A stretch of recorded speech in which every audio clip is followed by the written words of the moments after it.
बेटा, हमारा एक्सीडेंट हो गया है। मुझे ज्यादा चोट नहीं आई, पर तेरी माँ की हालत खराब है।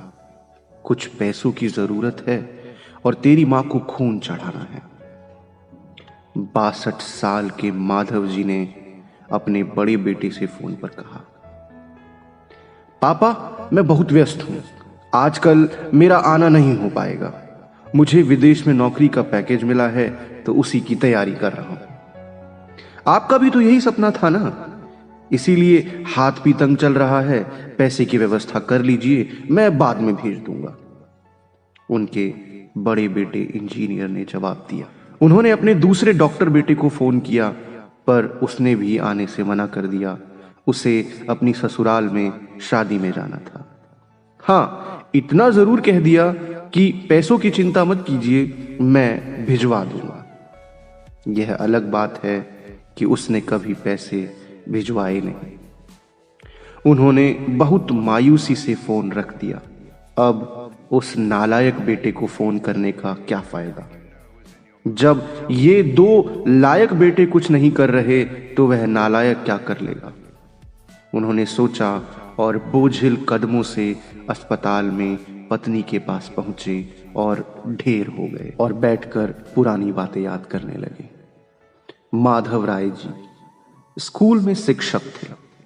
उनके 3 बेटे और एक बेटी थी। बड़ा इंजीनियर और मझला डॉक्टर था। दोनों की शादी बड़े घराने में हुई थी। दोनों अपनी पत्नियों के साथ अलग अलग शहरों में रहते थे। बेटी की शादी भी उन्होंने खूब धूमधाम से की थी। सबसे छोटा बेटा पढ़ाई में ध्यान नहीं लगा पाया था।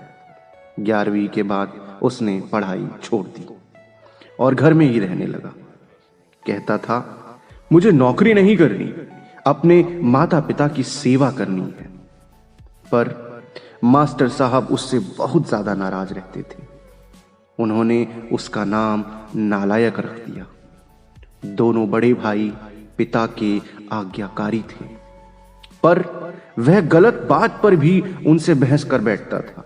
इसीलिए माधव जी उसे पसंद नहीं करते थे। जब माधव जी रिटायर हुए तो जमा पूंजी कुछ भी नहीं थी।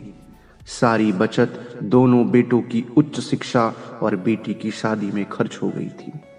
शहर में एक घर, थोड़ी जमीन और गांव में थोड़ी जमीन थी।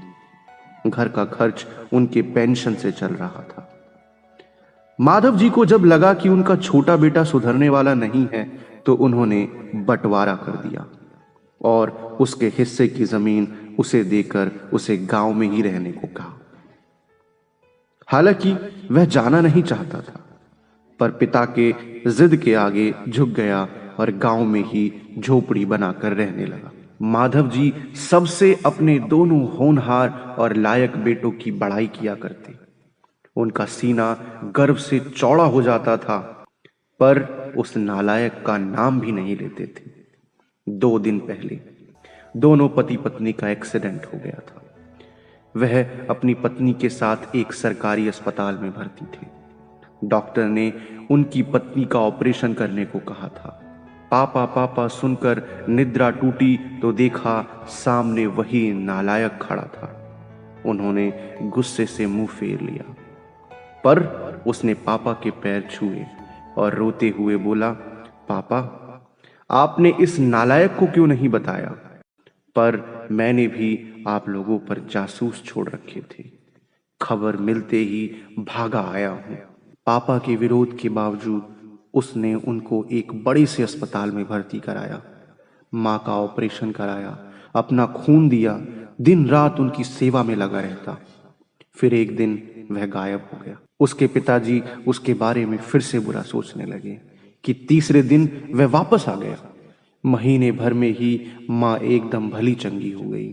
वह अस्पताल से छुट्टी लेकर उन लोगों को घर ले आया। माधव जी के पूछने पर बता दिया कि खैराती अस्पताल था, पैसे नहीं लगे, घर में नौकरानी थी ही।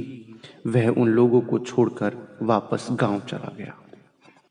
एक दिन यूं ही उनके मन में आया कि उस नालायक की खबर ली जाए।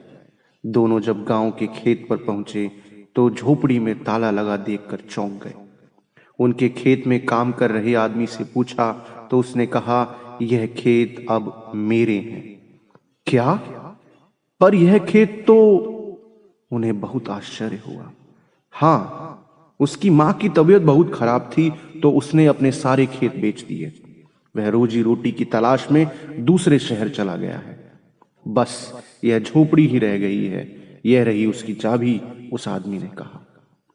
वह झोपड़ी में दाखिल हुए तो बरबस उस नालायक की याद आ गई। टेबल पर पड़ा लिफाफा खोलकर देखा तो उसमें रखा अस्पताल का 9 लाख का बिल उनको मुंह चढ़ाने लगा।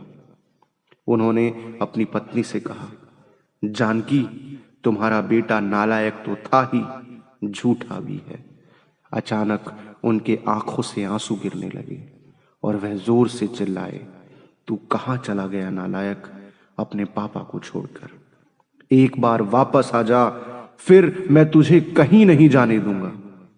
उनकी पत्नी की आंखों से आंसू गिरते जा रहे थे और माधव जी को बस इंतजार था अपने नालायक बेटे को अपने गले से लगाने का। सचमुच बहुत नालायक था वह।